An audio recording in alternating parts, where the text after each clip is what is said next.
across this company? Well, as we've talked before, we've got several business brokers throughout the Asia area, and our one of our business brokers brought this deal to us, and we also have we just added a couple new managing directors that has a connection into this company as well, so they help bring this deal to to EastBridge. Great. And as far as taking this company public, what kind of time frame are we looking at? Well, I don't know. It's into the future. I would say probably 18 to 24 months kind of timing. Okay. All right. Okay. So, what would you be looking for before bringing the energy drink company public? What indicators would lead you to say, okay, now we need to start moving in the direction of pulling the trigger? Well, just their growing business results. We believe that before we take a company public, that they need to be very stable and profitable, and so we want to see those kinds of results here from this company, since they are a newer company. Okay. Now, moving back to your press release put out August 14th, the management has completed many interviews and presentations to create awareness. I hope you haven't been cheating on me and been going to other news outlets, right? No? No, that's right. Okay. Okay, well, all I heard was no, so okay, we're going to go forward. EBIG stocks gained substantial volume and share price. I saw it spike a little while ago, earlier in the month. Do you know what that was about? Well, we had a independent stock analysis done for EastBridge.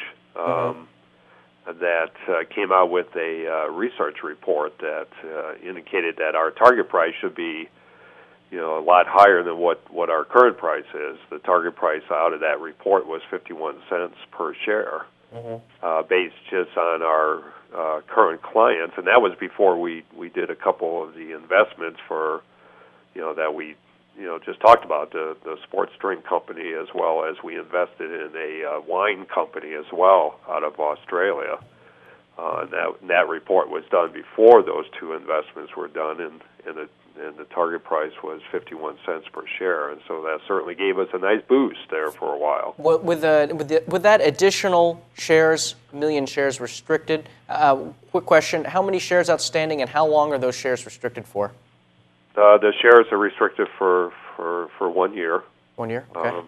And outstanding for the company right now, we're at about 103 million. 103 million, okay. Now, also on the press release, Norm, we had potential clients visited, and then you had several joint ventures evaluated. Can you go into that with Australia and wine company? July? Yeah, as I mentioned before, we have several business brokers throughout Asia, especially in China, India, looking for opportunities for us. As soon as the business brokers do some screening for us, again, we're looking for private and profitable companies that we can help grow capital and hopefully take them to the U.S. stock market at some point. So they continue to look for clients for us. Once we get the screening done, then my partner, Keith Wong, our CEO and president, usually goes and visits those clients and hopefully brings them into our portfolio for EastBridge. We just signed up a real estate developer, a company called Ginkgo, out of China, in a city called Hefei, China, and they look to be an excellent company for us to take public here in about 12 to 18 months. Okay.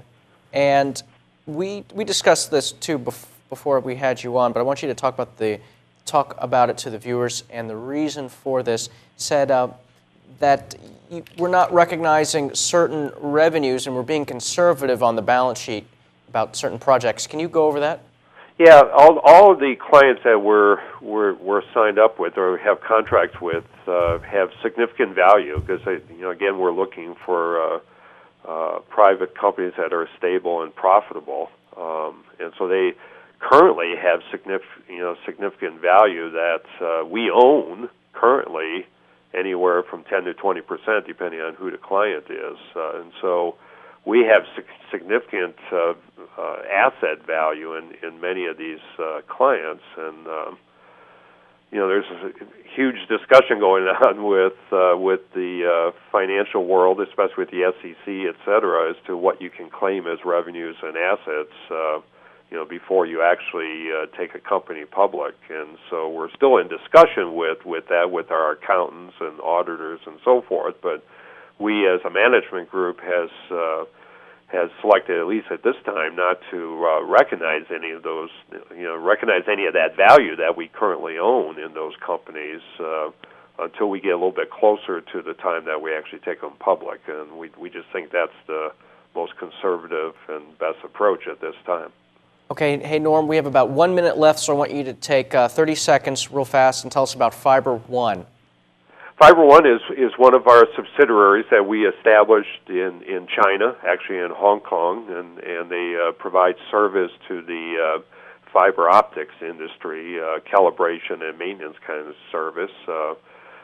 We're really excited about that because it's adding some revenue to EastBridge, and they look to be significantly adding more revenue and very profitable over the next few months. Hey Norm, we have about 20 seconds, so I'm going to give you the floor, then we're going to have to move to a break. We just ran out of time. You had so much good stuff to say about why your investors out there should take a look at the company, why it's an exciting time to look at EastBridge. Ticker symbol EBIG. Norm Klien, you have the last word. Go ahead. Well, we're a company that has significant value. We own 10 to 20% of some great clients that we're going to take public, and we believe that our stock would continue to grow in both volume and price. Our target price right now by that independent analysis report is 51 cents a share. It's a great time to invest in us, and we'll be taking these companies public starting in 2008. You got it, Norm Klien. Very exciting. I'm looking forward to having you back very, very soon. I'm following you guys. Stock price has over doubled since last time you come on here. One of the few CEOs that is delivering gains. Very few stock prices actually go up on the bulletin boards and pink sheets. Looking forward to following you, Norm. Excuse me. Thanks, Saul. Appreciate it. Take care, and we'll be right back. We have Jay from Longbow Asset Management scheduled up next. It's going to go over some stocks, some economy, and you don't want to miss them. Jay Matlock up next. Market news first. News you can trust. Stay with us.